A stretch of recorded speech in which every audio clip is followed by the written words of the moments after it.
E esse evento é o primeiro evento em parceria com o CIERE e o Senari, Teresa Quintela. Somos duas organizações sem fins lucrativos, voltadas para estudantes, de estudantes para estudantes de relações internacionais. E o CIERE é o CAIO de São Paulo, né? É a instituição de São Paulo, da Unip de São Paulo, e o Senari Teresa Quintela é de Goiânia. Então, a gente está fazendo pela primeira vez essa integração entre os dois CAs. Então, apresentando um pouco do nosso evento, né? É um debate, a gente propôs trazer 2 professores de cada campo, de cada estado, para poder fazer esse debate, né? Falar um pouquinho sobre filmes que tratam sobre relações internacionais para quem tem interesse, e por isso a gente trouxe o professor Rafael Manzi, que é representando o Senari, e a professora Kimberly, que representando o CIED. Gostaria de agradecer desde já a presença de todos que estão aqui participando conosco, e ao final do evento a gente vai entregar certificados, a gente vai fazer certificado de participação. Enquanto acontece o evento, a gente vai liberar o link para preencher um formulário de lista de presença, tá bom? Então, quem preencher o formulário certinho, aí vai ter direito ao certificado de participação. Eu já gostaria de passar a palavra para a Yasmin para apresentar um pouquinho mais, falar um pouquinho mais. É isso. Obrigada pela palavra. Prazer, pessoal. Meu nome é Yasmin. Boa noite a todo mundo. Bem, para a gente fechar o nosso semestre com chave de ouro, eu tenho a honra de apresentar os nossos convidados, né? Como a nossa querida parceira do CA de São Paulo disse, o nosso professor Rafael Manzi, que é do professor nosso do campus Goiânia, do CA Teresa Quintela, e a professora Kimberly de Golin, que ela veio representando o CA CIERE de São Paulo. Então, para você conhecer um pouquinho desses nossos convidados, vou falar um breve resumo do currículo deles. O professor Rafael Henrique Dias Manzi é doutor em Relações Internacionais pela Universidade de Brasília, com período sanduíche na Birmingham University. É coordenador e professor do curso de Relações Internacionais da Unip e professor do mestrado em Desenvolvimento Regional do Centro Universitário Alves Faria. Já a professora Kimberly Alves de Golin é mestre em Relações Internacionais pelo Programa de Pós-Graduação Santiago Dantas, Unesp, Unicamp, PUC, São Paulo, na área de Paz, Defesa e Segurança Internacional. É professora no curso de Relações Internacionais na Unip, pesquisadora no Grupo de Estudos de Defesa e Segurança Internacional, GEDES, e trabalhou na Assessoria de Comunicação do Programa das Nações Unidas para o Desenvolvimento, PNUD. Quanto ao que eles vão falar hoje, será referente ao filme, né? Eles farão uma análise voltado com a visão das relações internacionais sobre os temas do filme The Post, A Guerra Secreta. Qual é um filme que aborda a questão da liberdade de imprensa e de expressão no período da Guerra Fria, momento no qual os Estados Unidos enviaram aos milhares soldados para lutar no Vietnã, uma guerra que já sabiam estar perdida.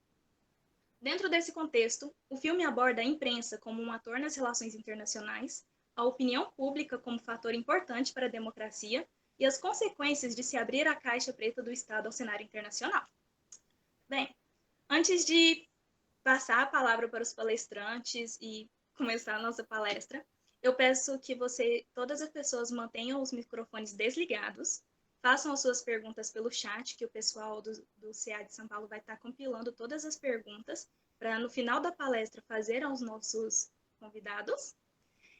E eu peço, por favor, que se vocês puderem, na hora de colocar a pergunta, coloca o nome e, se possível, de onde você é. Se é de São Paulo, se você é de outro país, se você está aqui mesmo em Goiânia. Então, é isso. A câmera, eu peço que, por favor, liguem. Se não puder, tudo bem, mas, assim, seria muito legal poder ver cada um de vocês, ter essa participação, essa interação aqui. E é isso. Quanto aos palestrantes, professor Rafael Manzi, professora... Ai, desculpa, gente, eu tô um pouquinho nervosa. Professora Kimberly, eu digo que vocês vão ter todo o nosso apoio, tudo que vocês precisarem podem mandar no chat, parar um pouquinho a palestra, que o pessoal do CA aqui vai estar dando todo esse suporte para vocês. No mais, passo a palavra para vocês, por favor. Desculpa. Olá, vocês me ouvem, me veem bem? Tá tudo certinho? Sim? Sim. Professor Rafael, não sei se gostaria de começar, se eu inicio, como prefere? Oi, Kimber. Boa noite a todo mundo. Só agradecer ao convite feito, enaltecer muito essa iniciativa de vocês. Agora que estou conhecendo um pessoal um pouco mais do CIEL de São Paulo, essa integração com vocês também de Goiânia, integrar os campos, as atividades, eu acho que isso é muito importante. Então, que esse seja o primeiro evento de outros eventos dentro desse contexto também, né? Então, enfim. Kimberly, eu fiz uma apresentaçãozinha rápida, mas eu acho que assim, a gente pode fazer bem informal mesmo. A gente vai falando, vai contextualizando, você pode começar e a gente vai mantendo conversa, não sei. Mas você pode começar a falar, porque eu sei que a gente conversou antes, e eu sei mais ou menos os pontos que você vai levantar mais já pelaquela conversa inicial que nós tivemos. Tá ótimo, então. Ok. Bom, boa noite a todas e todos. Eu agradeço muito pela presença, agradeço a companhia do professor Rafael Manzi também, com quem eu divido o microfone nessa noite. E, na verdade, eu não poderia começar de outra forma que não fosse parabenizando ambos os conselhos estudantis, né, tanto de São Paulo quanto de Goiânia, pela organização desse evento e agradecer o convite também para compor esse espaço com vocês, que para mim é uma grande honra, mas é também um grande prazer poder falar dessas duas grandes paixões que eu tenho, que são as relações internacionais e filmes que falam sobre relações internacionais também. Então, eu agradeço e parabenizo novamente pela iniciativa tão importante. E eu vou só iniciar o meu cronômetro, porque se vocês não me pararem, eu falo até amanhã de manhã. Então, só para ter uma ideia de quando passar a palavra também, eu deixo aqui rodando. Mas, como eu disse anteriormente, eu parabenizo a iniciativa de vocês por esse evento, não só pela democratização do conhecimento, porque eu acho que por si só já é algo bastante louvável, mas também pela temática que vocês escolheram, né, de falar sobre o papel da mídia nas relações internacionais, que é um tema muito relevante e que, apesar de ser um tema que vem ganhando espaço nesses últimos tempos, ainda é um assunto bastante marginalizado, né? E aí talvez eu comece minha fala falando um pouco sobre isso, né? Sobre por que esse debate foi durante tanto tempo marginalizado e quando que ele começou a ser trazido para as relações internacionais. Talvez ter esse panorama nos ajude a entrar num debate um pouco mais profundo sobre o próprio filme e questões um pouco mais contemporâneas, né? E eu acho que fica fácil entender essa marginalização quando a gente resgata o próprio início da disciplina, né? Para quem é meu estudante já vai ter ouvido isso, eu vou parecer um pouco repetitiva, mas eu acho que talvez valha um pouco a pena tirar um minutinho da minha fala para explicar o motivo desses atores não estatais, ou de boa parte desses atores não estatais, passarem a ganhar mais magnitude no debate de RI só mais recentemente, né? Então, principalmente ali, a partir das últimas décadas do século XX. E aí, quando a gente fala de relações internacionais, né, por mais que as interações no âmbito internacional elas já ocorram há bastante tempo, a gente consegue remontar essas interações ao relato de Tucídides, quando ele estava falando do conflito entre Atenas e Esparta, ainda lá na Grécia Antiga. As relações internacionais, enquanto um campo de saber específico, são algo um pouco mais recentes, né? É algo que vai ser sistematizado só no início do século XX, ali no ano de 1919. E por quê? Né? Qual era o contexto em 1919? Por que é nesse período que vai surgir o primeiro Departamento de Relações Internacionais? Por conta da Primeira Guerra Mundial. Então, um contexto em que a sociedade internacional viu uma guerra de escala global, com impactos muito profundos, né, na sociedade internacional, e isso vai deixar à mostra essa necessidade de uma disciplina mais específica para se estudar quais são as causas da guerra, como que a gente poderia promover a cooperação internacional, como garantir a paz e a segurança internacional. E nesse contexto faz sentido priorizar um pouco mais os estados, né, já que a gente tinha uma proeminência maior das chamadas velhas guerras ou das guerras tradicionais. Então, quem poderia iniciar uma nova guerra era principalmente os estados. e se o objetivo era promover a paz internacional, quem poderia romper com isso ou criar uma desestabilização ali na segurança internacional eram esses atores estatais, né? Então é quase como se fosse uma peça de teatro ali, e se o sistema internacional é o palco onde ocorrem essas interações, o principal ator dessa peça naquele momento eram os estados, né? Quem tinha esse papel protagonista na peça, então os holofotes estavam voltados para esse ator performando imunizado ao som de Caetano. O que não significa dizer que esse era o único ator que existia nessa peça de teatro, né? Existiam já organizações internacionais, ainda que não fossem de cunho global. A gente tem a Liga das Nações criada no final da Primeira Guerra Mundial e vai ser a primeira organização de escala global, mas já existiam outras organizações internacionais, assim como a própria mídia, né? Não é algo que surge posteriormente. Então, nesse momento já existiam outros atores, porém, por conta desse contexto, o foco maior dessa disciplina de RI ser justamente analisar essas causas da guerra, o porquê que elas ocorrem, como promover a cooperação, como promover a paz e a segurança internacional, é que acaba se focando um pouco mais nesses atores estatais, né? Porém, o tempo passa, né? A gente vê que o contexto ali da Primeira Guerra Mundial ele vai se alterando, porque a política internacional vai se alterando também. O tempo passa e a gente vê que se a gente se achava maneiro, descobre depois que é cringe, então as evoluções vão acontecendo. E com isso a gente tem também uma percepção um pouco distinta dessas próprias interações, seja pela interdependência que a gente tem entre esses atores depois, um processo de aceleração da globalização. Então, essas informações sendo transmitidas de um modo muito mais célere, né? O fato é que, nesse contexto de aceleração da globalização, então ali já mais para o meio, para o final da Guerra Fria, a gente tem um contexto de encurtamento dessas distâncias e de um entrelaçamento muito maior entre os eventos e entre esses atores, né? E aí, com isso, a gente pode perceber essa nova magnitude que se é atribuída ao papel da mídia nas relações internacionais. E aí eu até deixei aqui separado algumas bibliografias que falam tanto sobre o papel da mídia nas RI, mas sobre essa evolução eu posso passar depois para os dois CAs, e aí vocês disponibilizam da forma como julgarem mais fácil, né, para auxiliar. Mas então é isso, né? Então, entendendo o porquê que demorou tanto tempo para se falar de mídia nas relações internacionais, porque no início da disciplina se tinha um foco muito maior nesses estados, que eram considerados os protagonistas, né? Considerados atores importantes, embora não únicos. Agora a gente passa, então, à pergunta do quando que a mídia passou a ser mais debatida nas relações internacionais e como que aconteceu esse processo. O quando, a gente até já deu um spoiler, porque se a gente está falando de um processo de aceleração da globalização, a gente está falando ali do final da Guerra Fria, né? Alguns autores vão discutir se a globalização ela começa, né, na década de 90, com o fim da Guerra Fria, mas há outros autores que vão debater que o início da globalização é anterior e que o que a gente tem é uma aceleração, um novo momento, né, um processo de acentuamento dessa globalização. De toda forma, é nesse período do final da Guerra Fria, principalmente nas décadas de 70 e de 80, que a gente tem esse debate sobre a mídia entrando de modo mais específico, de modo mais proeminente, na agenda da política internacional, principalmente nas décadas de 70 e 80, com um projeto que foi criado pela Unesco, né, então pela Organização das Nações Unidas para a Educação, Ciência e Cultura, que foi chamado de Nova Ordem Mundial de Informação e Comunicação, ficou conhecido como NOMIC, né?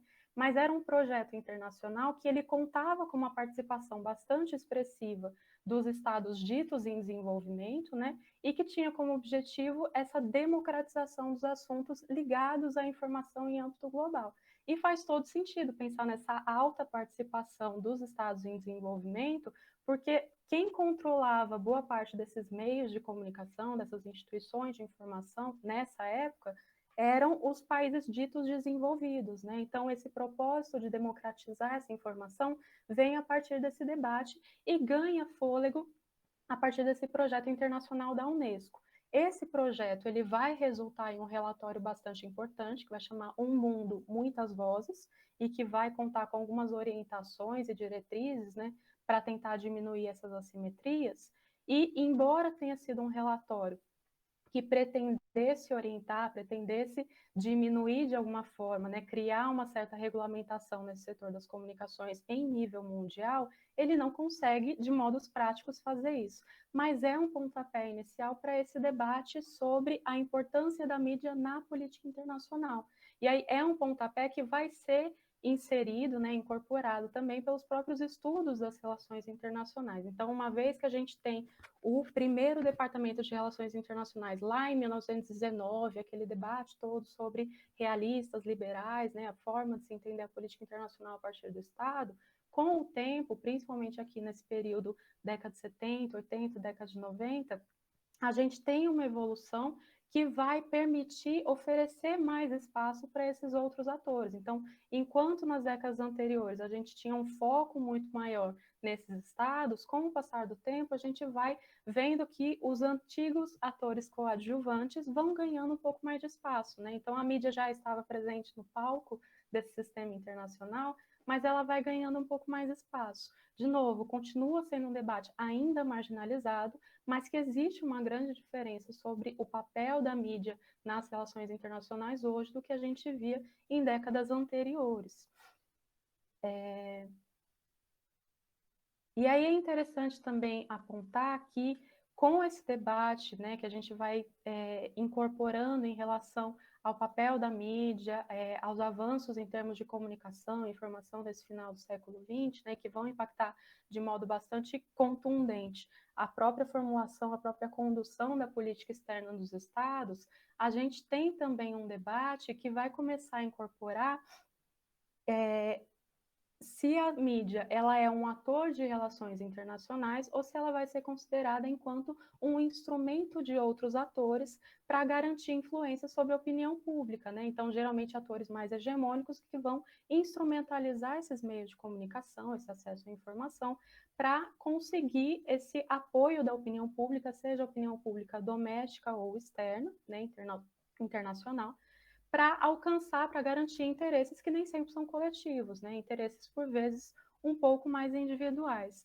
E é bastante interessante porque a gente tem aí, nesse debate sobre se a mídia ela é um ator de relações internacionais ou se ela é instrumento de outros atores internacionais, né? Instrumento de estados, por exemplo, a gente pode voltar num texto do Karl Deutsch, né? Então, um cientista político tcheco lá, nascido no início do século XX, que ele vai falar, ele vai analisar de modo mais profundo o Estado e o processo decisório, né? Então ele vai dizer que esse Estado ele pode ser entendido como um sistema nacional de decisões.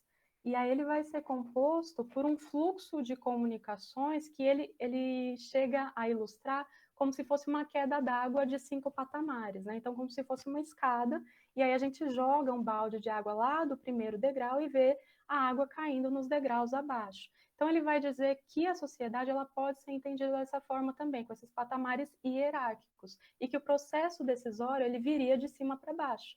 Então o primeiro patamar lá em cima, que é quem decide o que vai estar nesse balde, a água que vai ser jogada, vai ser a elite social e econômica. Abaixo desse degrau é que estaria a elite política e governamental, então quem de fato ocupa esses cargos políticos. Em terceiro lugar, os meios de comunicação, então é um autor que ajuda a entender o papel da mídia dentro dessa construção da opinião pública e, mais do que isso, no processo decisório de uma política externa, né? E aí, abaixo deles, o quarto lugar seria dos líderes de opinião e, em quinto, a opinião de massa, né? Então, essa opinião pública propriamente dita, que por mais que já seja considerado um ator de relações internacionais, é um ator muito amórfico, né? A gente não consegue quantificar quem é a opinião pública, onde ela está, como que ela foi formada. Mas é um ator que, inegavelmente, influencia bastante a política externa, e acho que o filme ajuda a gente a entender também esse contexto, né, de como a mídia ajuda a influenciar, mas do papel da opinião pública também em algumas demandas que vão estar relacionadas com a própria política externa de um Estado. Então, eu acho que esse contexto talvez nos ajude a iniciar esse debate, né, a entender como que a mídia está localizada nas relações internacionais, o fato dela ter sido incorporada muito recentemente, porque em termos históricos, década de 80 é ontem, né? Então ainda é um processo um pouco traiçoeiro de alguma forma, né? Porque por mais que venha se falando sobre o assunto, ainda é marginalizado, inclusive na própria Academia de Relações Internacionais, são poucos os artigos comparativamente que falam sobre esse papel da mídia ou da mídia enquanto um ator de relações internacionais. Mas eu acho que talvez esse panorama geral nos ajude na nossa conversa hoje. E aí eu passo a palavra, então, para o professor Rafael para a gente dialogar.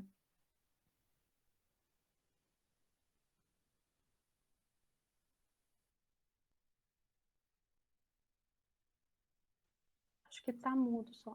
Desculpa, agora está todo mundo escutando agora? Beleza. Enfim, parabenizar novamente o pessoal das duas agremiações estudantis, como eu disse, reforçar a importância, tanto como professor, também como coordenador aqui da unidade de Goiânia, coordenador auxiliar. Enfim, primeiro eu vou fazer um comentário geral. A Yasmin perguntou até por que assim, vocês podem comentar por que você escolheu um filme em detrimento de outro, tudo. Eu até entrei em contato com a Kimberly, né? Quando o Ian passou a sugestão dos filmes, eu falei assim, olha, eu já conversei com a Kimberly rápido e a gente viu que foi um consenso muito rápido, porque eu acho que o filme, como a Kimberly disse, e até a Yasmin depois comentou, ele tem discussões que podem ser bastante amplas, enfim, diversos aspectos. É difícil você falar, por exemplo, ter um centro, vamos dizer, um aspecto central do filme, pode ser a partir da discussão da mídia. A Kimberly, acho que colocou muito bem a questão da mídia enquanto ator de relações internacionais, é um instrumento das relações internacionais. Tem discussões, vamos dizer, jurídicas dentro dos Estados Unidos, que isso é muito patente na história norte-americana, principalmente que eles têm uma visão bastante ampla da questão como que eu digo, da primeira emenda, a liberdade de expressão, né? Então, se vocês, por exemplo, forem para a Europa, vocês vão perceber que o direito de liberdade de expressão na Europa ele é mais cerceado do que nos Estados Unidos tradicionalmente. Isso se explica por contextos históricos. A Alemanha, por exemplo, viveu o nazismo, nós sabemos o que foi o nazismo, então eles têm uma visão, olha, nem tudo pode ser dito, e já nos Estados Unidos tem uma visão mais ampla sobre esse processo. Então, pode ser essa discussão que o filme apresenta.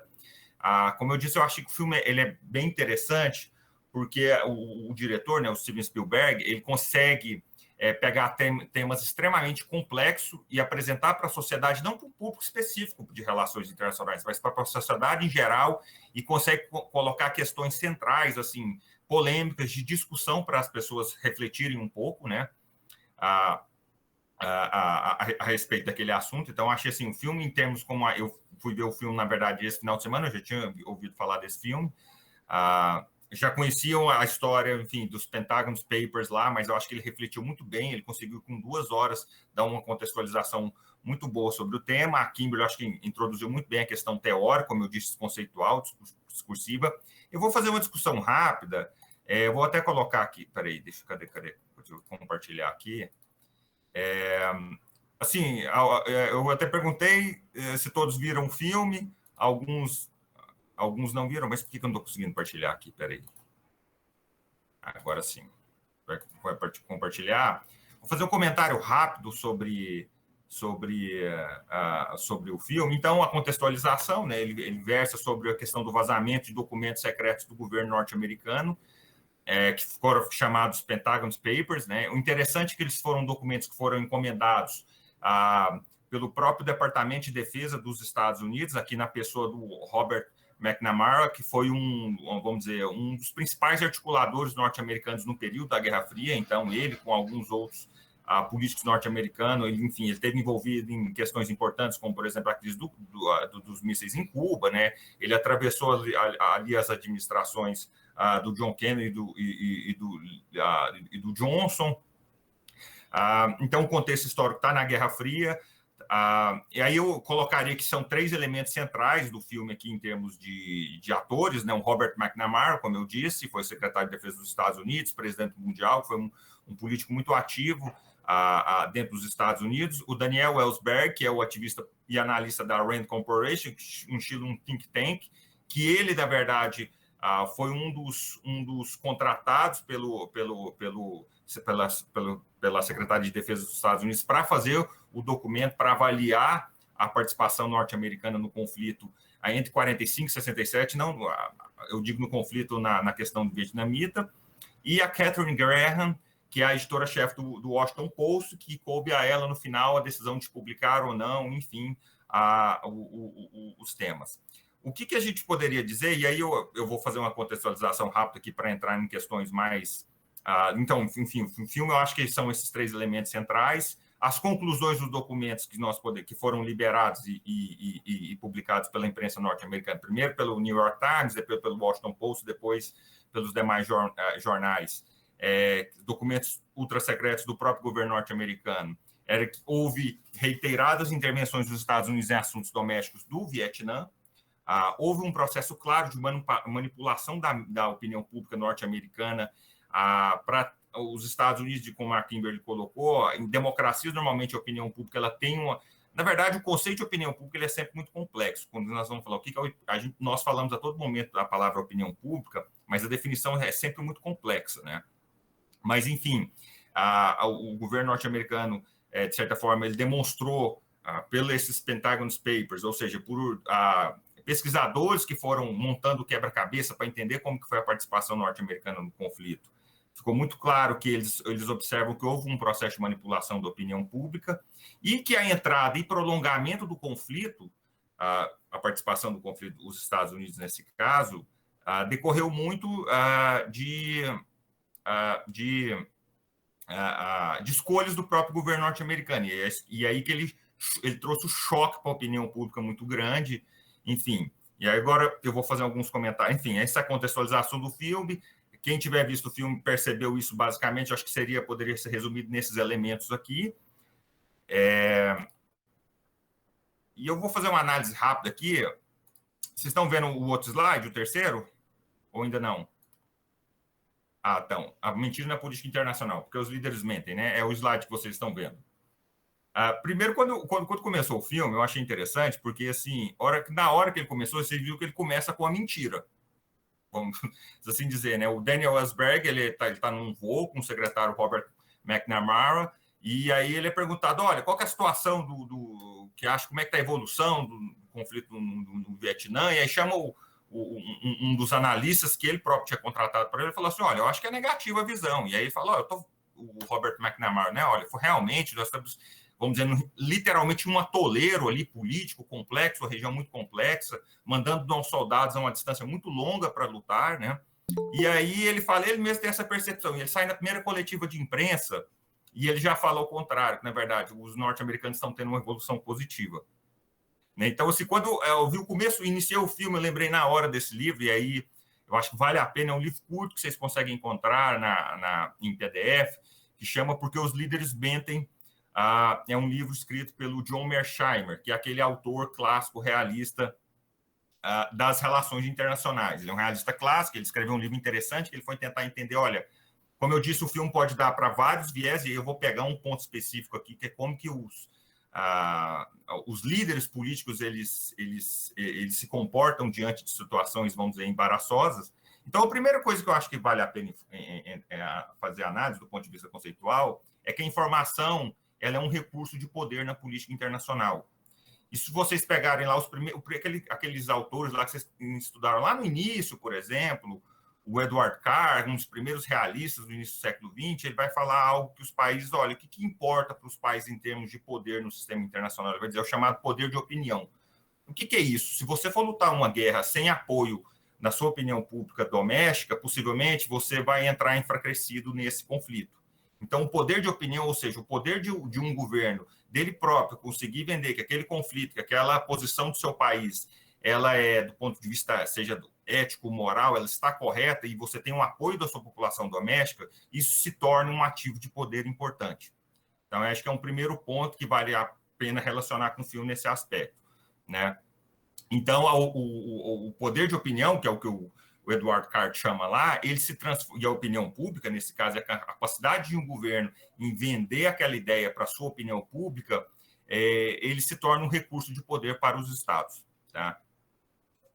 A partir dessa análise, e o Mearsheimer vai fazer, a partir desse livro dele, nós podemos fazer uma análise que é interessante, por exemplo, que, bom, Mas se os próprios documentos do governo norte-americano apontavam que aquilo ali, do ponto de vista militar, era muito complexo, geopolítico, era um atoleiro que os Estados Unidos estavam, vamos dizer, entrando a partir de 45, né? Vale lembrar que ali os problemas do Vietnã começam logo no pós-Segunda Guerra Mundial, era uma região da Indochina, de colonização francesa, e aí começa um processo de tentativa de liberdade nacional, de descolonização, isso vem no contexto da Guerra Fria. Então o Vietnã do Norte, na verdade, ele vai tentar vamos dizer, do ponto de vista geopolítico, ficar ao lado da União Soviética e da China no início da Guerra Fria. Isso vai gerar o conflito com o Sul, com a área de influência do Sul, e os Estados Unidos, vocês lembrem disso, que ele tinha uma política externa nesse contexto aqui de tentar conter o comunismo, né? E isso vem desde lá do Truman, de 47, a doutrina da contenção. Mas aí, quando você olha essa estratégia norte-americana do ponto de vista da política internacional, e aí você olha os próprios documentos, ou seja, que os próprios analistas, eles começam, os agentes políticos, eles percebem que aquilo ali estava fracassando, aí vem uma pergunta, né? Mas por que então os Estados Unidos, por exemplo, eles vão se prolongar nesse conflito? E é muito interessante, não sei se quem percebeu isso no filme, que o Orwell fala assim, olha, os analistas que escreveram esses documentos, eles falam que 70% da posição norte-americana decorre do medo de perda de prestígio dos Estados Unidos no cenário internacional, ou seja, a derrota norte-americana causaria uma perda de prestígio. Então, olha como que o cálculo de racionalidade aqui, ele também está ligado sempre à questão de prestígio, à honra, e não só simplesmente a questões racionais em termos de ganhos ou perdas de territórios ou aliados, por exemplo. Esse é um detalhe importante que o próprio relatório trouxe, né? E aí vem um detalhe, mas por que, fora essa questão de estratégia de política internacional, e o Mearsheimer vai colocar isso, por que os líderes mentem? E é interessante que ele começa contando no livro dele, falando assim, olha, eu vou tentar fazer uma história da mentira da política internacional. E o primeiro fato que ele encontra interessante é que ele acha que normalmente a mentira que é contada pelos líderes, ela é muito mais contada por sua opinião pública do que para os líderes no exterior. Ou seja, os líderes estão muito mais preocupados, em grande medida, em convencer o seu eleitorado doméstico que aquela causa lá ela é justificada, o país deve adotar essa posição X com base em inúmeros argumentos, e é isso que o governo norte-americano ele vai tentar fazer progressivamente a partir de 45, a partir de 47, e isso vai chegar ao auge, por exemplo, no governo do Johnson, inclusive, que tem uma passagem, ele fala rápido do filme, que houve uma confrontação entre um destroyer norte-americano e exército do Vietnã do Norte, como se os vietnamistas estivessem atacando o destroyer norte-americano, e é isso que vai dar o argumento jurídico para o Johnson. Ele pediu autorização do Congresso norte-americano, ali em 63, se não me engano, 62, 63, para aumentar a presença norte-americana na região, né? Então, o Mearsheimer ele vai colocar por que os líderes mentem. Primeiro, eles mentem mais para a sua opinião pública doméstica do que para os outros líderes. Isso é interessante. Isso é muito patente na história dos Estados Unidos. Por quê? Uma democracia, normalmente, a opinião pública, como nós estamos colocando aqui, ela tem importância. Outros motivos da mentira internacional, por exemplo, porque os governos mentem, como foi o caso declarado, e esses documentos do Pentágono mostraram, é que os estados podem tentar um acobertamento estratégico, por exemplo. Se vocês olharem a participação do Hitler na década de 30, como que ele conduziu a política externa, ele vai tentar mostrar uma força muito superior àquela que a Alemanha tinha ainda no início da década de 30 para tentar amedrontar um pouco os líderes de outros países. E isso funciona relativamente bem, em vista que no início da década de 30, a França e a Alemanha a França e a Inglaterra adotam aquela chamada política do apaziguamento, né? Um outro fator importante é que eles tentam, de certa forma, mitificar os valores nacionalistas. Então, eles mentem porque eles querem, na verdade, construir uma imagem nacional, como eu disse, e a manipulação da opinião pública doméstica dos países é fundamental. E numa visão, e o Robert McNamara é interessante porque ele é um acadêmico nesse aspecto, era que nas democracias, a política internacional, vamos dizer, a mentira ela seria benéfica em certos aspectos. Por quê? a opinião pública ela não é capaz, na verdade, de entender os meandros da política internacional e, em alguns aspectos, se o país se guiar pela sua opinião pública, que eu estou colocando é uma visão, eu estou colocando uma visão dele, do Robert McNamara mesmo, se a opinião pública ela ditasse toda a política externa, você poderia ter uma política externa catastrófica, por exemplo, e isso justificaria a mentira, por exemplo. Então, são mecanismos que os governos encontram por meio vamos dizer, de tentar manipular a sua opinião pública. E aí tem vários detalhes que o filme chama atenção, assim, que são coisas pequenas que o Spielberg ele vai jogando ao longo, que primeiro é o seguinte, a mentira é um problema na política. Tem um certo momento do filme que ele fala, olha, e se os Estados Unidos não tivessem entrado em um conflito extremamente sangrento, com perdas de vidas norte-americanas, por exemplo, isso seria levantado pela opinião pública norte-americana com a mesma força, por exemplo, no caso, como ocorreu no Vietnã, que foi, de certa forma, um atoleiro, ou seja, um número de perdas de vidas de jovens norte-americanos muito grande, em torno de 50 mil norte-americanos. Um detalhe interessante, pessoal, é que isso pouco se sabe, mas, por exemplo, os Estados Unidos jogaram mais bombas no Vietnã, na Guerra do Vietnã, do que se foi jogado em toda a Segunda Guerra Mundial.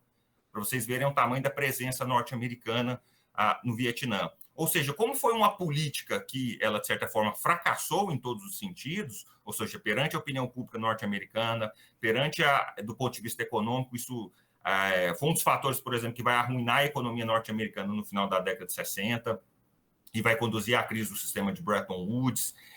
Externamente, os Estados Unidos também perderam muita credibilidade. Então, isso tudo ocorreu porque o governo mentiu. Tá, mas se a política fosse bem sucedida, possivelmente ela não teria essa repercussão. Então, o filme mostra isso, e o livro do Mearsheimer também, de certa forma, ele tenta mostrar um pouco isso. Olha, como que às vezes os eventos, os líderes são julgados não pela mentira, mas mais pelos seus resultados. Quando eles mentem e o resultado é ruim, isso traz uma repercussão negativa. Mas, em muitos casos, os líderes mentem, manipulam a opinião pública doméstica, e como o resultado não é aparentemente tão negativo, isso não se é questionado, né? Um outro aspecto que eu achei interessante do filme é a questão, como eu disse, é muito claro, que ele discute a liberdade de imprensa nos Estados Unidos e a segurança nacional, né? E olha, veja bem como esse tema ele é recorrente, ele volta agora no caso do Snowden, porque toda a discussão era, olha, a liberação de documentos oficiais se compromete a segurança do governo norte-americano, era isso que alegava a Procuradoria-Geral dos Estados Unidos. E olha que interessante, não era nem no governo do Johnson, nem do John Kennedy, isso já era no governo do Nixon. Mas o Nixon percebia aquilo ali, e aí era muito uma visão do Henry Kissinger, que era já nesse momento, que era vamos dizer, o principal nome da política externa norte-americana, né? Ele percebia que aquilo ali era uma perda de credibilidade muito grande nos Estados Unidos, vamos dizer, a publicação daqueles documentos e como que o governo norte-americano manipulou tanto sua opinião pública doméstica com reflexo na opinião pública mundial. E, por uma questão histórica dos Estados Unidos, de liberdade da primeira emenda, ou seja, da liberdade de expressão, se o governo norte-americano não conseguiu comprovar que aquilo ali colocaria em risco a segurança nos Estados Unidos, e como mostrou o filme, não coloca em risco por quê? Eram eventos passados. O que a liberdade de imprensa estava reivindicando? Olha, é direito do público saber, na verdade, o que o seu governante faz, na verdade, e como isso não foi comprovado, esse risco à segurança pública dos Estados Unidos, foi por isso que a Suprema Corte deu uma decisão, embora muito dividida, de 6-3, né? Enfim, mas essa tradição nos Estados Unidos, e os Estados Unidos são um país que tem vários casos anteriores até hoje, normalmente ligados a liberdades civis, liberdade de expressão, liberdade da mídia, e tem essa tendência, de certa forma, de privilegiar a liberdade de imprensa, o que em democracias é um aspecto fundamental, né?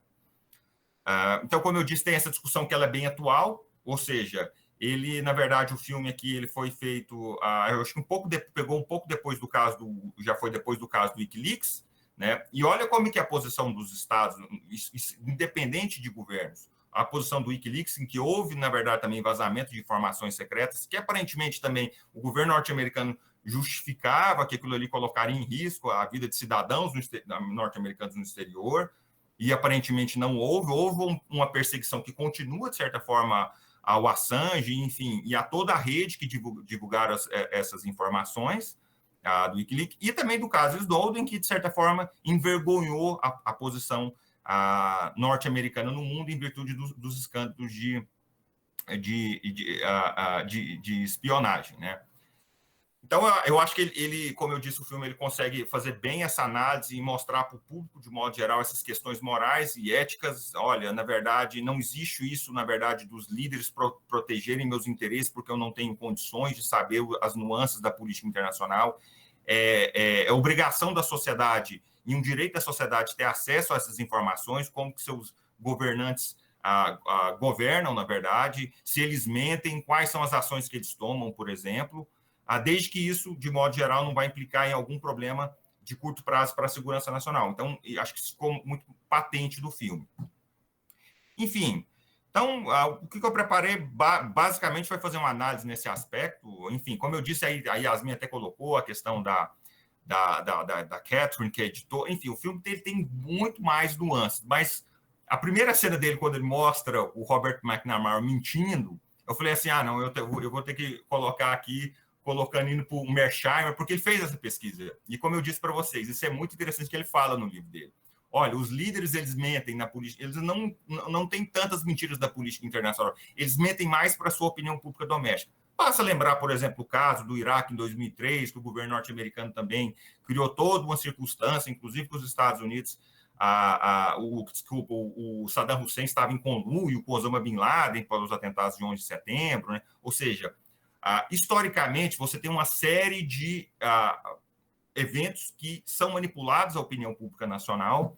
Um caso que é muito pouco falado foi na Segunda Guerra Mundial, para terminar minha fala aqui, e é como eu disse para vocês, isso é interessante porque mostra como que a história ela julga mais pelos resultados do que pela mentira. Então, o Mersheimer e o que nós estamos querendo dizer é, olha, a mentira, ela em certo, se o resultado dela não é negativa, a própria história, a opinião pública não se importa tanto.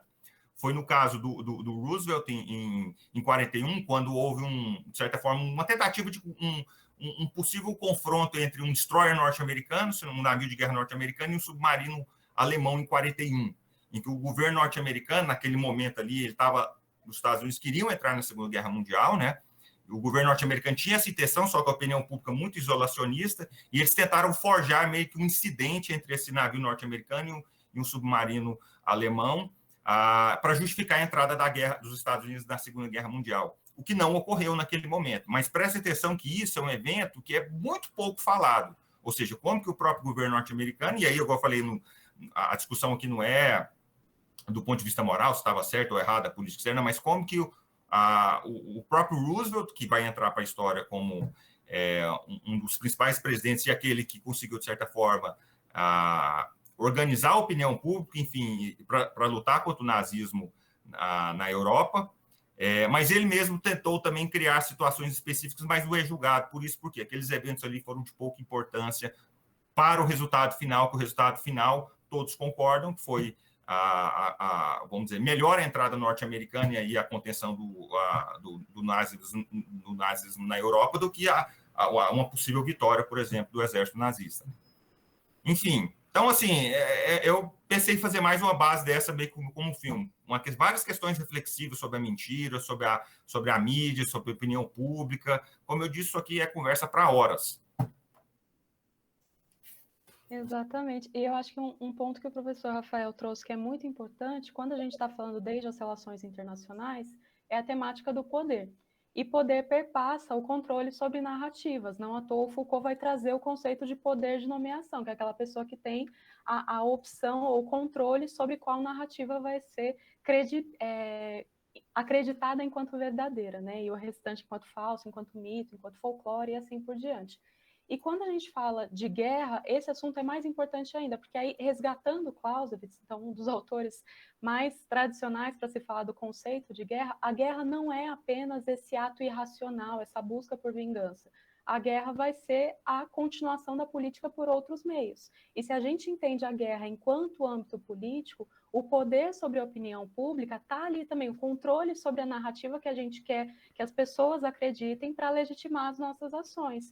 E isso, no caso do Vietnã, fica ainda mais claro quando a gente vê a violação dos direitos humanos que os Estados Unidos causaram ali no Vietnã, inclusive com armas químicas sobre a população vietnamita. Então, esse controle sobre a narrativa é muito importante. E aí entra de modo ainda mais proeminente o papel da mídia, né? O papel da mídia enquanto de certa forma, tentar colaborar ou corroborar com a narrativa que o governo quer criar. E aí eu volto, né, na definição do Deutsch, lá dos 5 patamares, ou a discussão que o Gramsci traz de contra-hegemonia também, né, então da importância desses outros setores também pensarem nessa organização social, talvez ganhe ainda mais relevância a gente falar desse papel da mídia, seja enquanto um ator, ou seja enquanto um instrumento, né, para pensar as relações internacionais, a questão do poder. Eu acho que dá para resgatar a ideia que o poder ele pode se dividir de fato, né, entre militar e econômico, mas a opinião pública tem um papel bastante importante dentro desse debate todo. E aí eu acabei vendo aqui que surgiu uma dúvida, né, sobre a opinião pública, enquanto conceito de RI, se ela está bem definida em construção ou interna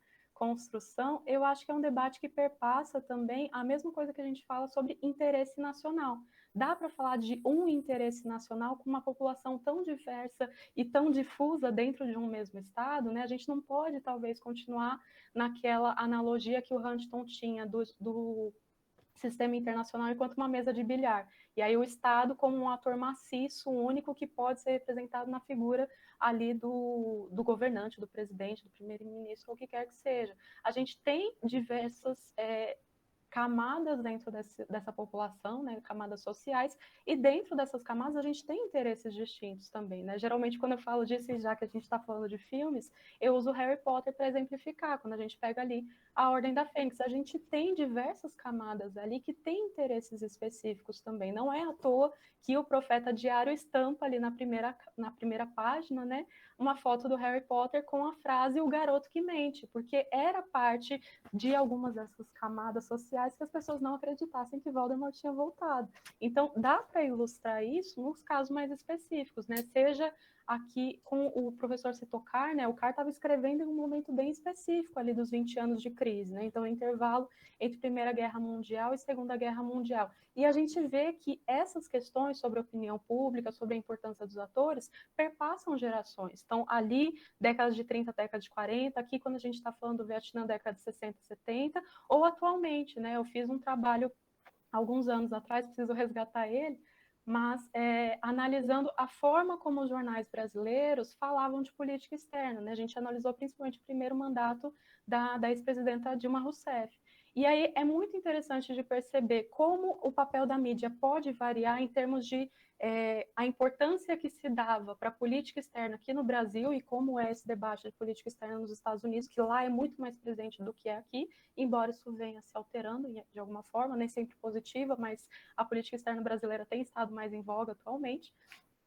Mas a questão é que dos periódicos que a gente analisou, e foram os periódicos de maior circulação, né, por todo o país, se não me engano, sobre a questão de relações comerciais com o Mercosul, nesse período todo, foram cerca de 20 ou 25 editoriais apenas. Então, é pouca coisa pensando no período mais extenso. Mas desses 20, 25 editoriais, 70% eram em cunho negativo. E isso ajuda a perceber também, né, reflete quando a gente vê as opiniões públicas, pesquisas com pessoas de fato, né, falando sobre o que achavam do Mercosul. E quando a gente estuda, a gente sabe da importância econômica que as relações comerciais possuem, relações comerciais entre Brasil e Mercosul possuem para a economia nacional. E o papel que essa mídia tem também nesse sentido, né, tem alguns termos que usam se a mídia ela é de impacto positivo, mas é controladora. Tem 5 categorias, se não me engano, eu não me recordo agora, mas são 5 categorias. E aí a gente pode analisar, a partir desses editoriais midiáticos também, a influência que se tem sobre assuntos específicos, tanto no sentido de se aquilo é uma pauta importante ou não, então se política externa é assunto de política pública ou não, mas também a percepção que se tem sobre essas políticas externas, né? Então eu acho que, nesse sentido, opinião pública é um termo bastante difuso, ou deve ser trabalhado de forma bastante difusa, porque a gente não consegue quantificar em um ponto só. A gente pode falar de opiniões públicas, de camadas ali dentro dessas opiniões ali no plural. Da mesma forma que a gente não consegue falar de um interesse nacional, a gente consegue falar de interesses nacionais.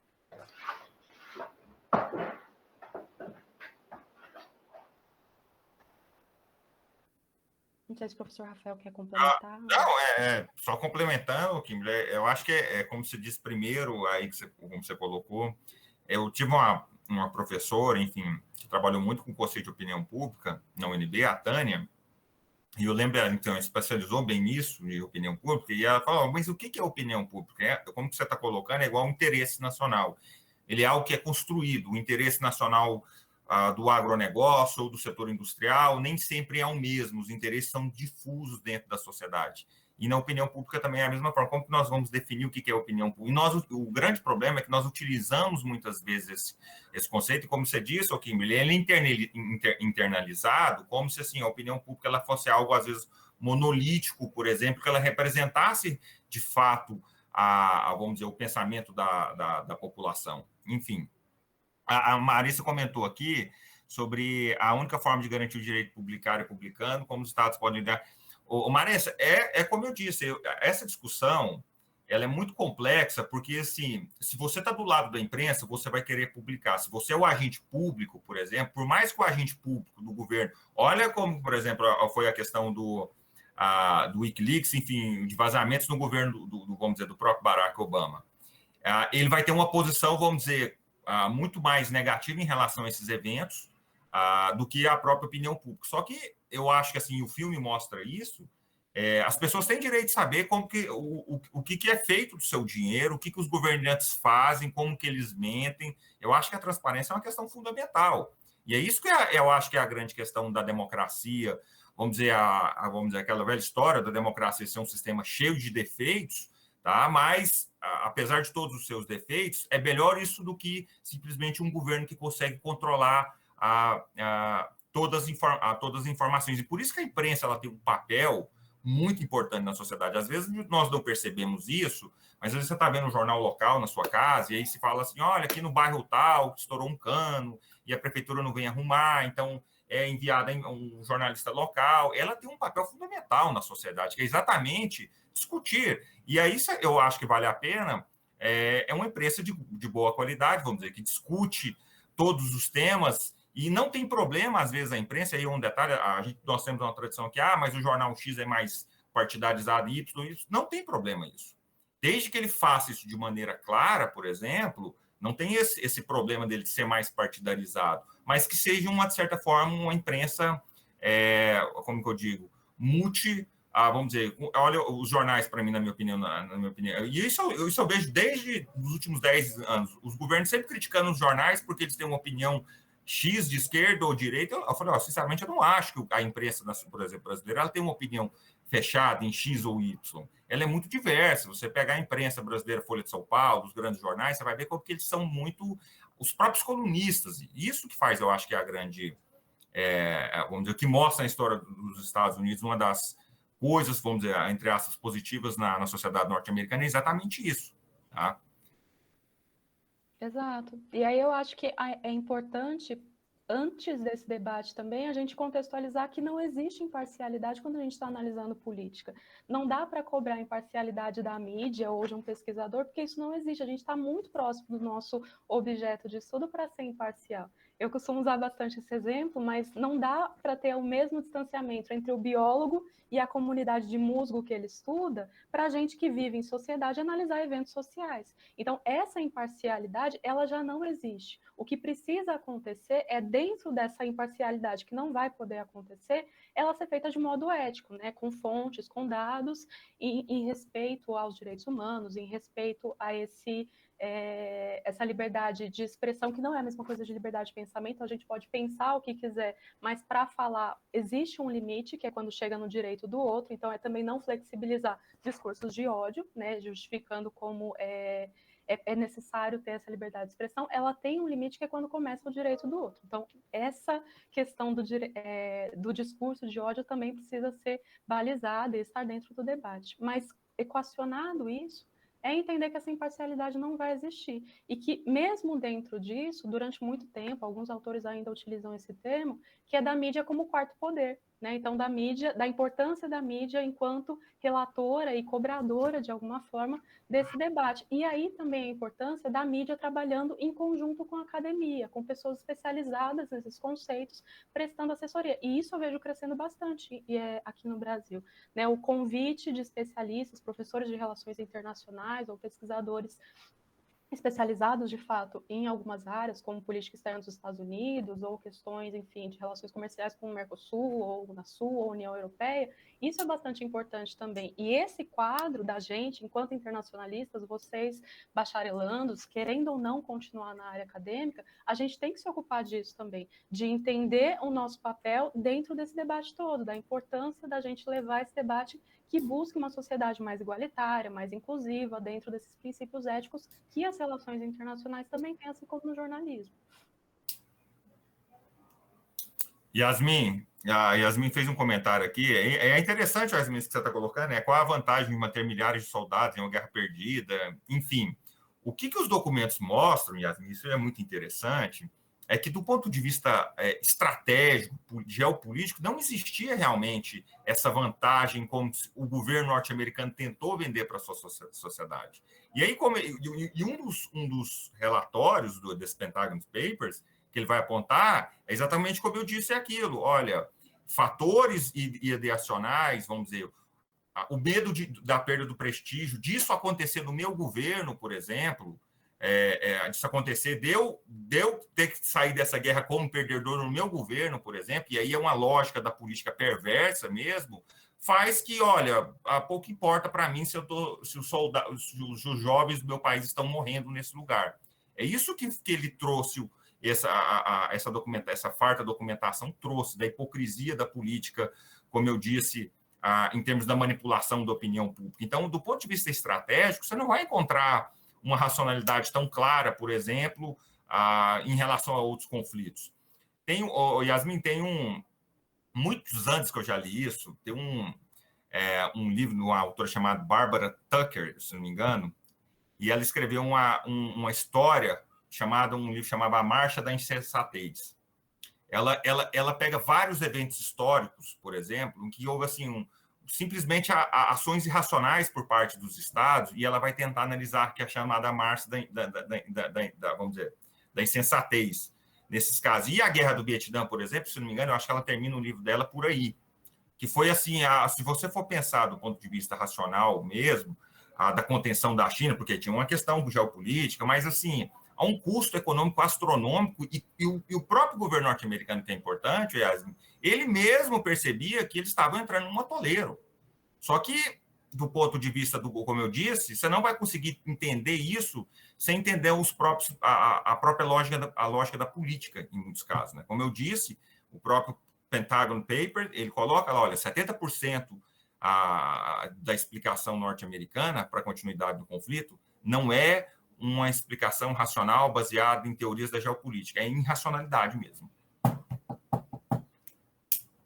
Exato. E tem uma cena interessante no filme que ele fala assim sobre os motivos de ter prolongado a estadia no Vietnã, né? Que 10% seria para ajudar, de fato, os vietnamistas do Sul, 20% seria para conter o avanço comunista, então localizada esse conflito no Vietnã dentro da Guerra Fria, mas que 70% parecia ser para evitar essa derrota humilhante para os Estados Unidos, né? E aí, como o professor falou, de não querer que essa derrota caísse no colo de quem estava no poder.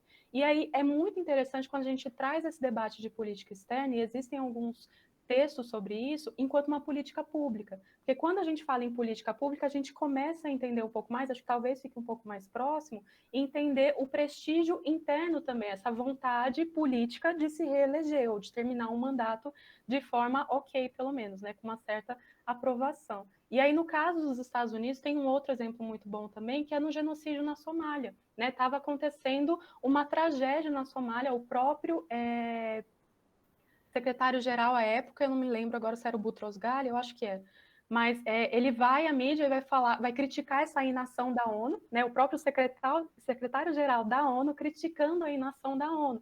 E a gente consegue entender por que a comunidade internacional ficava nesse silêncio ensurdecedor quando a gente relaciona o que estava acontecendo nos Estados Unidos. A eleição do Bush pai com Clinton.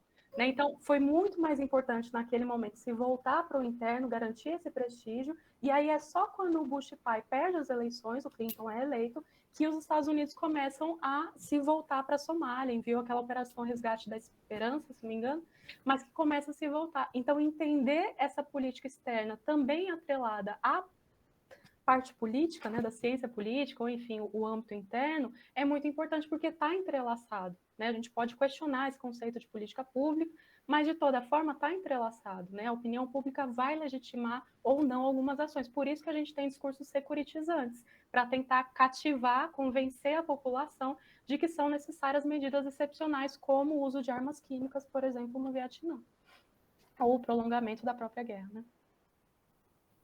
Ok, eu acho que o ponto central disso, que você está colocando, é exatamente essa noção como se governos tentam vender essa ideia, que as pessoas são incapazes, na verdade, de se autogovernarem e cabe a eles, na verdade, vamos dizer, tentar legitimar a mentira. No filme ele mostra quando a editora está conversando com Robert McNamara, e aí ela falou, olha, mas vocês deixaram, por que isso, né? Qual que seria o sentido? Mas vocês não entendem, como eu disse, tem essa percepção, olha, vocês não entendem, aqui deixa a política externa, na verdade, sob o controle das pessoas que entendem, entre aspas, né? E aí você vai ver, ao longo da história, grandes, vamos dizer, irracionalidades cometidas em política externa, em grande medida, às vezes, como você colocou, por medidas domésticas, né? O caso do Clinton, quando tem um escândalo sexual dele, por exemplo, lá, e ele vai e faz um ataque ao Iraque, algo desproporcional, se você for pensar bem, né? O Mearsheimer também questiona isso, né? Como que a opinião pública, às vezes, também, olha o caso do Iraque, vamos dizer, as sanções econômicas, como que ele se concentrou na população mais pobre, e, enfim, um detalhe que eu acho bem interessante, eu acho que ele colocou marginal, foi, assim, no filme, foi um pouco isso. Às vezes, os líderes não são julgados, e o Mearsheimer coloca, não é pela mentira, mas pelos resultados. Ele está querendo fazer um alerta, na verdade, à opinião pública, que nós temos que ter, na verdade, enquanto sociedade, cuidado com o que nós aprovamos dentro de governos, que às vezes existem as ações políticas que atingem seus objetivos a custos, seja econômicos, seja sociais, altíssimos, na verdade, né?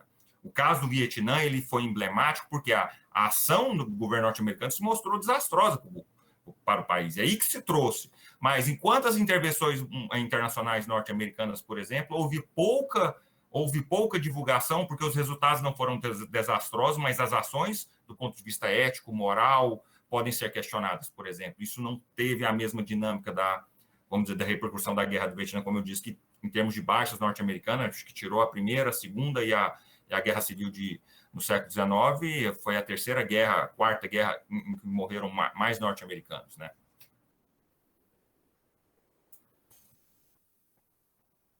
É que você está colocando, e é o caso do Iraque, ele é em outro contexto, Ian, mas, assim, o caso do Iraque, eu vivi bem, assim, existia um consenso muito grande na política internacional, vamos dizer, nos analistas, que os Estados Unidos estariam cometendo um erro muito grande, era uma situação geopolítica muito complexa, e eles, como eu disse, a opinião pública normalmente foi mobilizada.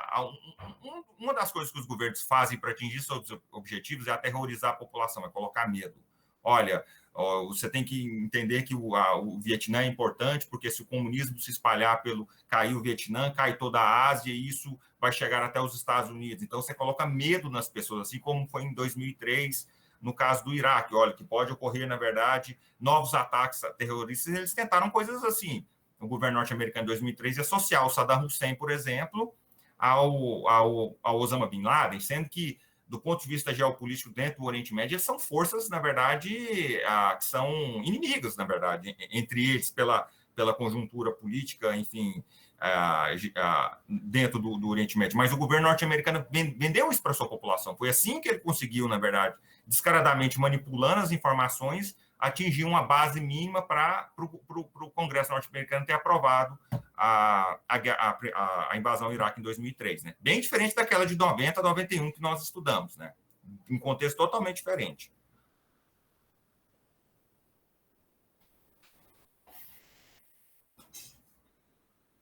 Enfim, Kimberly, quer comentar mais?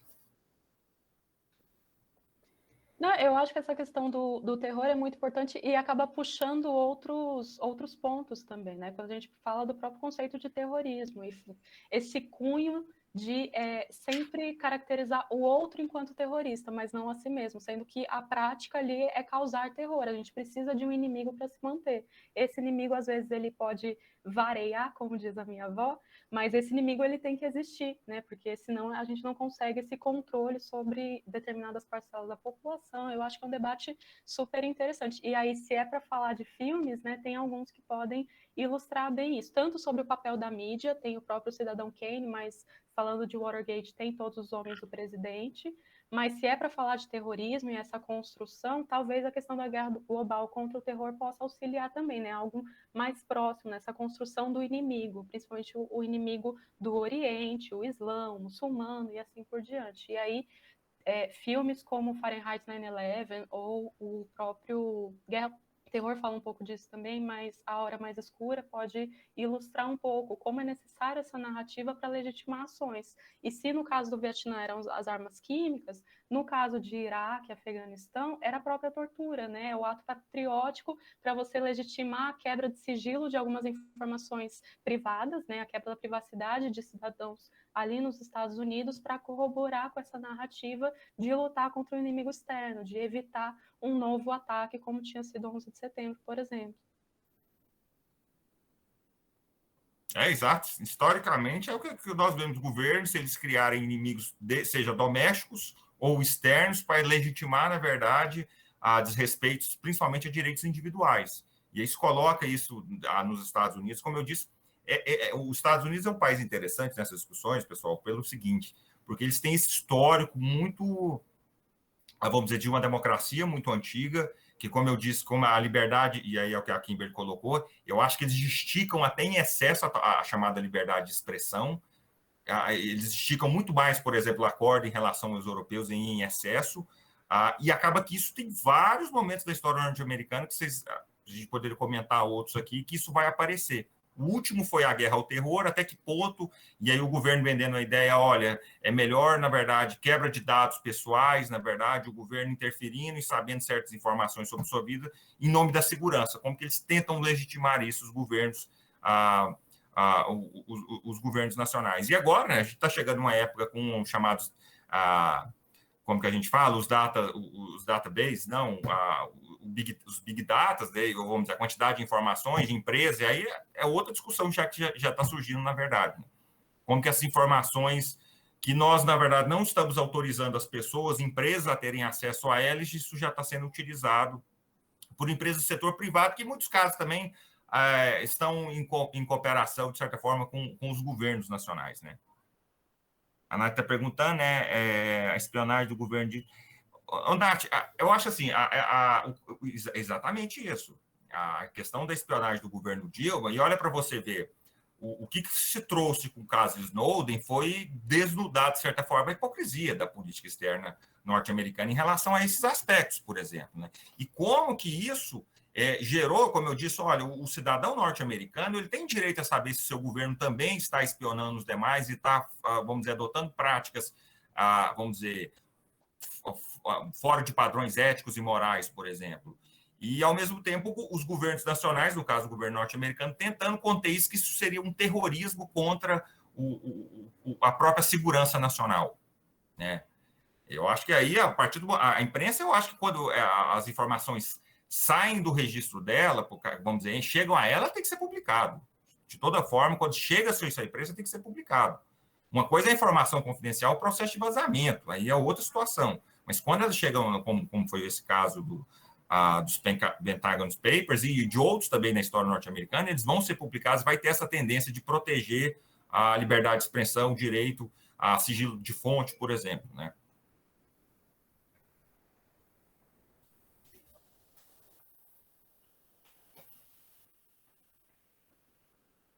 Tô tranquilo, Kimberly. Se alguém quiser, tiver outra, enfim, é que eu tô vendo aqui no chat aqui. Eu estava vendo se tinha mais alguma questão, mas acho que a gente passou por todas.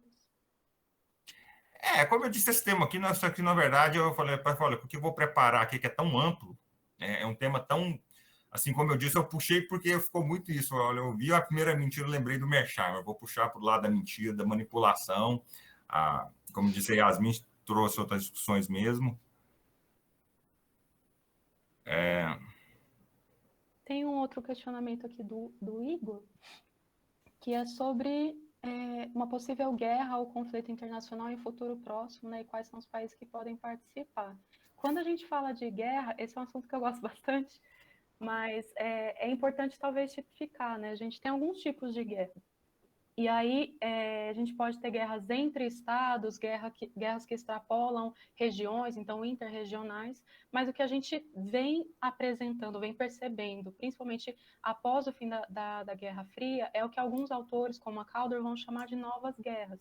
Né? E aí ela usa o adjetivo novas para dizer que existem características novidadeiras, né, em relação às guerras tradicionais entre estados, que tinha 2 exércitos uniformizados indo para as trincheiras e assim por diante, mas ela entende que os objetivos políticos continuam se mantendo. Então, se a guerra é a continuação da política por outros meios, os conflitos que a gente vem observando, que ela chama de novas guerras, ele ainda está presente. E aí as características principais desses conflitos são serem principalmente intraestatais, então eles acontecem dentro dos estados, por vezes entre 2 etnias ou questões étnico-ideológicas, né? Às vezes com participação do próprio estado que deveria garantir a segurança dessa população. Então, por exemplo, o caso de Ruanda, né, que a gente tem etnias Tutsis e Hutus, parte do governo entrando nesse contexto, inclusive de genocídio, ali em 94, se não me engano. Mas o que a gente pode perceber é que esses conflitos, dadas as suas proporções, enfim, os seus tipos de conflitos, eles não cessaram de acontecer, né? A gente tem ali eles ocorrendo. O que a gente pode, talvez, questionar é uma guerra de grandes escalas, como foi a Segunda Guerra Mundial, ou que acabe envolvendo zonas de influência, como foi a Guerra Fria.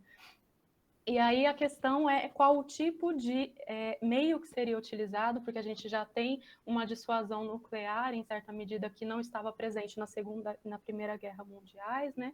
Mas a gente tem essa característica de fronteiras muito mais porosas. Então, coisas que acontecem em um lugar específico, por mais que essas novas guerras elas tendam a ser intraestatais, elas acabam impactando vários lugares, porque a gente está num processo de globalização crescente. Então, uma coisa que acontece no Brasil não necessariamente fica só no Brasil, pode transbordar para outros locais, como é o caso da Síria, por exemplo, se a gente quiser argumentar. Então, essa questão da guerra em grandes escalas, eu acho um pouco complexo, dada essa interdependência e dado o grau que a gente alcançou, inclusive, de equipamentos militares, né? Que a gente não precisa explodir o mundo todo 7 vezes. Uma vez já é suficiente, a gente já tem esse recurso, né? Quando a gente pensa em equipamentos que já existem. O que acontece, talvez, e alguns autores vão debater também, é, inclusive, o termo de novíssimas guerras. Então, por exemplo, a questão nas favelas do Rio de Janeiro, né, sobre esse âmbito da violência organizada, de modo mais específico sobre a população civil e envolvendo esses contextos. Particularmente, eu tenho algumas críticas a esse conceito de novíssimas guerras, porque eu acho que ele se pretende emancipatório, mas ele acaba securitizando temáticas e o envolvimento das Forças Armadas enquanto polícia, né? Então, essa nomeação enquanto novíssimas guerras acaba securitizando um assunto que talvez não demande mais ações militares e sim uma reestrutura, mais igualdade social de modo geral.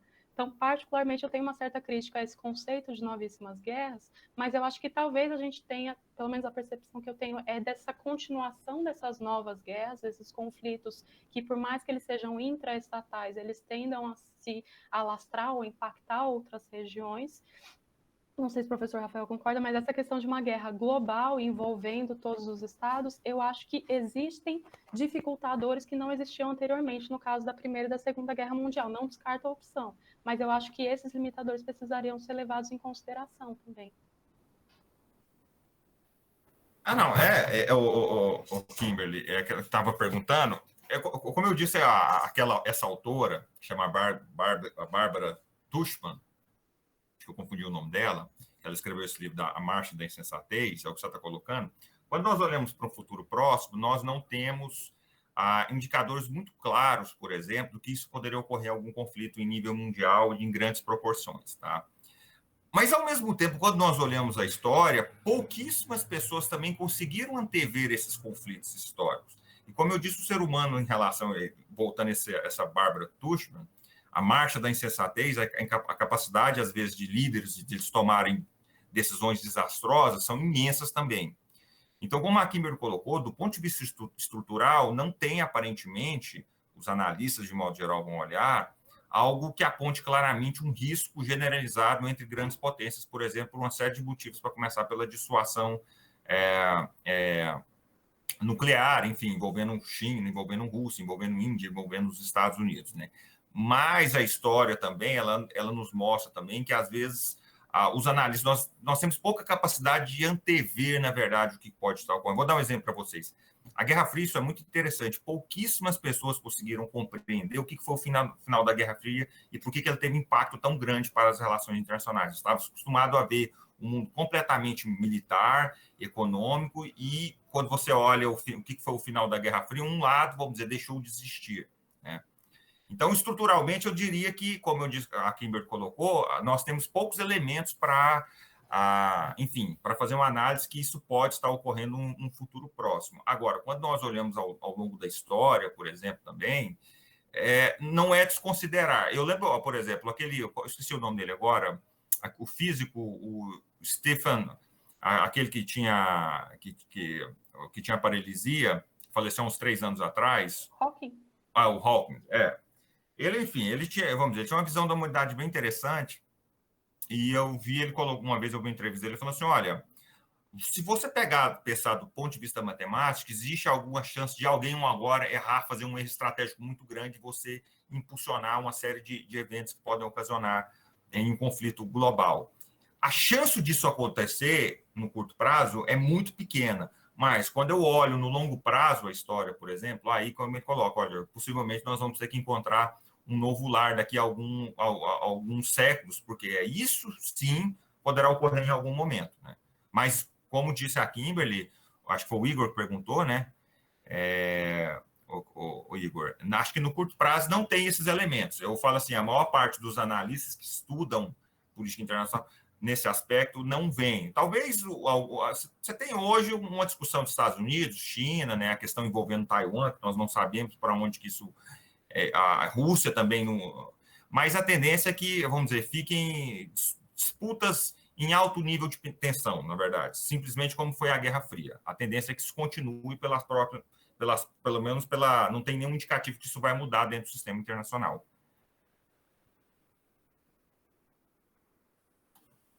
Exato. Teve uma outra dúvida aqui também, que era sobre novos meios de guerra, né, que podem ser destrutivos ou às vezes até mais que em relação ao conflito direto. Eu, particularmente, tenho um certo pé atrás de chamar tudo de guerra, né? São guerras de memes, guerras econômicas. Eu acho que o conceito de guerra ele está bastante específico, né? Então, talvez falar de conflitos, tensões, particularmente prefiro, mas é só uma questão muito pessoal. Mas eu acho que esses conflitos, dado essa interdependência, e enfim, como autores como Keohane e Unai vão falar, interdependência complexa, né, uma interdependência que é assimétrica, ela não é igualitária em todos os sentidos. Existem atores que têm uma autonomia um pouco menor do que outros dentro do sistema internacional. Eu acho que esse tipo de tensão, ele tende a afetar de modo bastante profundo, né? E se a gente está falando de violência, não é só a violência direta que pode causar danos, existem outros tipos de violência que essas tensões e embargos econômicos podem gerar também. Então, acho que é um ponto a se prestar atenção, sim.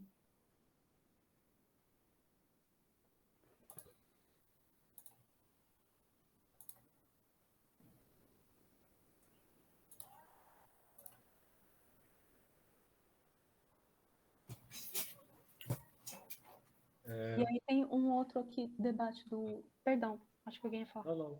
Acho que fizeram mais uma pergunta. Vou deixar rolar. Do Gandhi, nas atuais disputas nos Estados Unidos, me parece que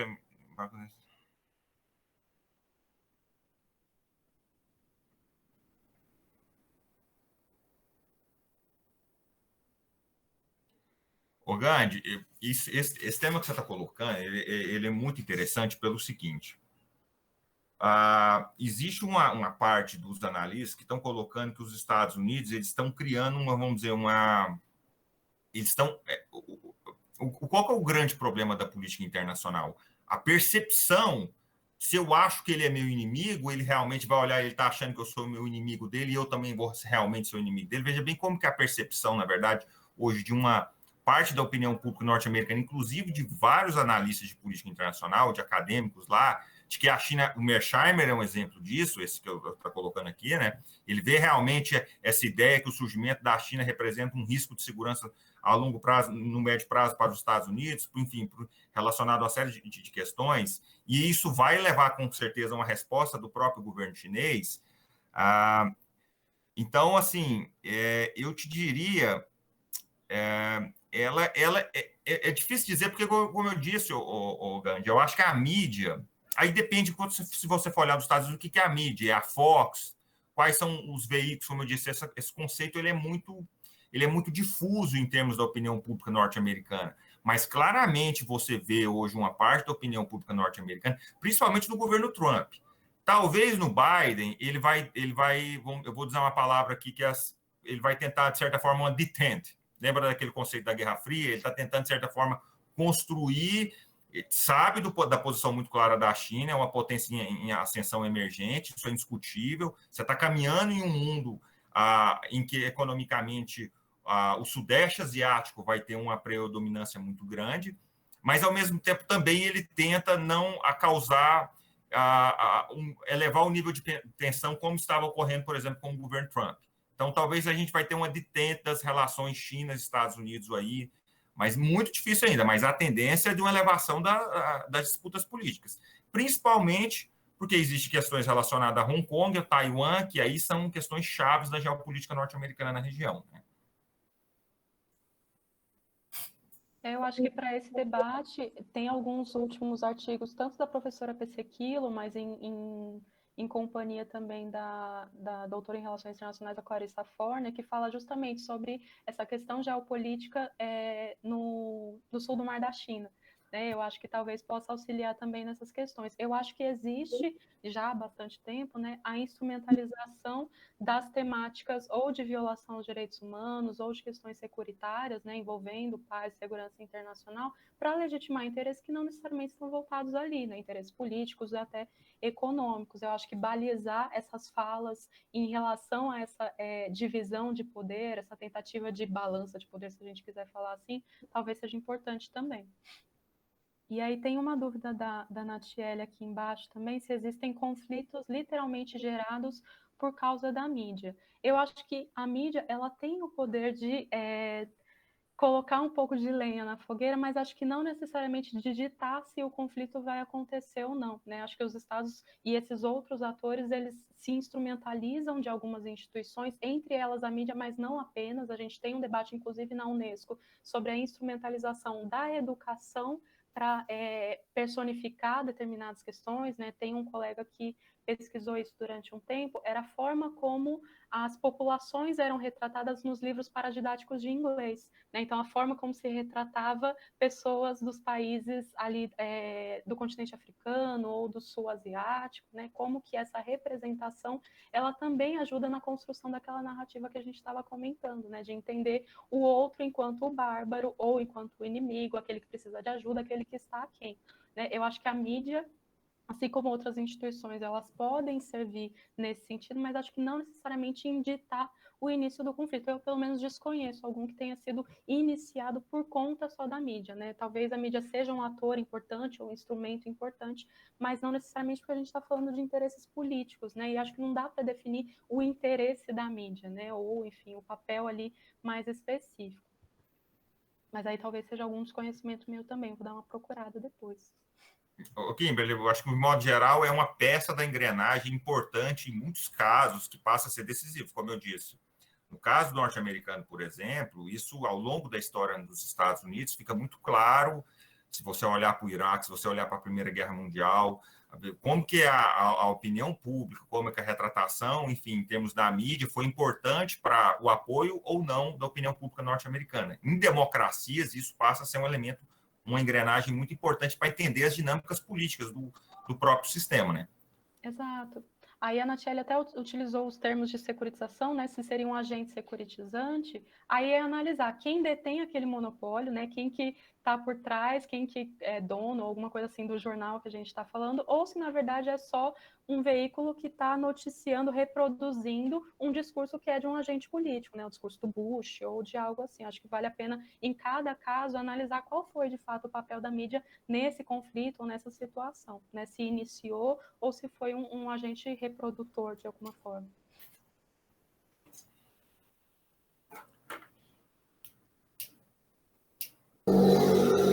Olá, boa noite. Eu sou a Larissa, membro do CIERE, da Paraíso. E antes da gente encerrar aqui, eu queria convidar alguém, se alguém tiver mais algum comentário para acrescentar, quiser abrir o microfone, ou tiver mais alguma coisa para mandar no chat antes da gente encerrar esse debate, fica à vontade, que agora é o momento.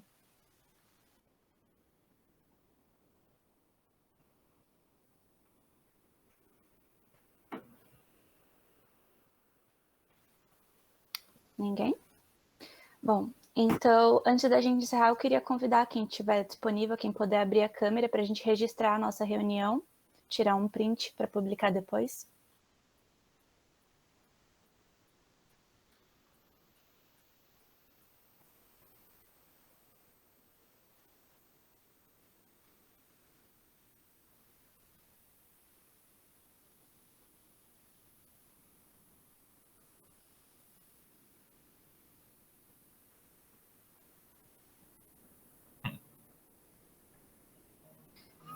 Certinho, então. Vou passar a palavra para o presidente Ian para ele fazer o encerramento. Ah, olha a Nath aí. Abre aí, Nath. Pronto. Agora sim, Ian está com a palavra. Perfeito. Muito obrigado, Larissa. Antes de mais nada, eu agradeço demais a Kim e o Mando por terem aceito o convite. Eu acho que o evento cumpriu excepcionalmente com o que se propunha. É o primeiro evento em conjunto com os dois CAs, então foi uma experiência nova para os dois lados. E além disso, pelo menos por ser a Teresa Quintela, também foi um evento novo na questão de ter esse tema mais leve, né, que é a questão de filmes, e também fomentar mais uma discussão. E eu acho que funcionou perfeitamente bem.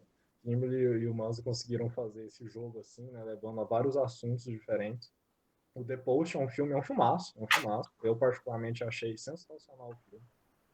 Não só por ser de uma área que eu gosto bastante, mas também porque consegue abordar muita coisa em tão pouco tempo. É bastante encaixadinho o filme. E eu acho que a discussão que aconteceu nessas 1h30 conseguiu cobrir tudo isso. Então, eu agradeço demais a sabedoria dos dois, né, por terem compartilhado com a gente. Eu espero que vocês tenham gostado do evento. Afinal, bateu, inclusive, bastante gente online. Foi mais de 30 pessoas ao mesmo tempo aqui em alguns momentos. Isso é um número bem legal, pelo menos para o nosso CA. A gente curtiu bastante.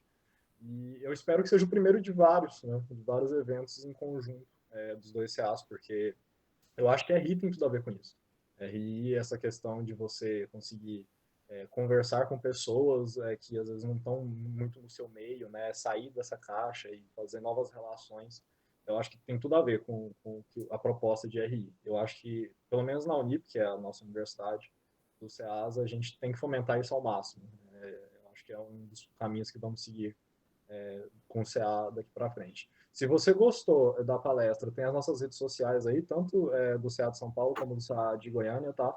Tá tudo aí no chat, entra lá, segue a gente, porque vai ter mais eventos.